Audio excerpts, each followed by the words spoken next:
Arewa 224, ku danna mana subscribe, kana ku danna mana alamar ƙararrawa domin sanar da ku sababbin shirye-shiryenmu kyauta. Mun gode.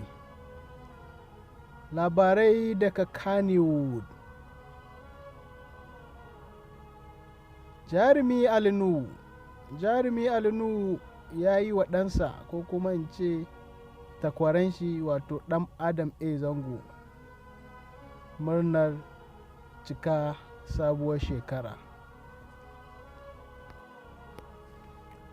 Nuhu ya wallafa hakan ne a yau a shafin shi na Instagram, inda ya taya ɗan Adam A. Zango cika sabuwar shekarar shi da kalamai masu daɗi, masu kwantar da hankali, da ya ce, ina matuƙar taya kamar na haihuwa ta ɗana Ali.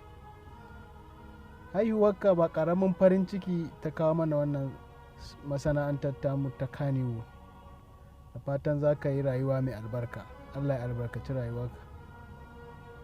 Da dukkan alama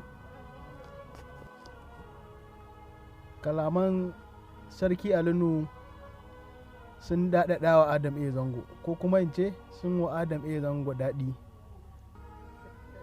inda ya reply da godiya da addu'o'i na Allah ya saka da alkhairi, kuma ya ji daɗi sosai.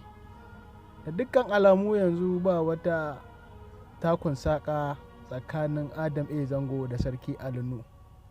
Don ka duba a kwana-kwanan nan Adam A. Zango ya taya Nuhu murnar cika sabuwar shekarar shi, ya taya Nuhu shi ma haka ya taya shi.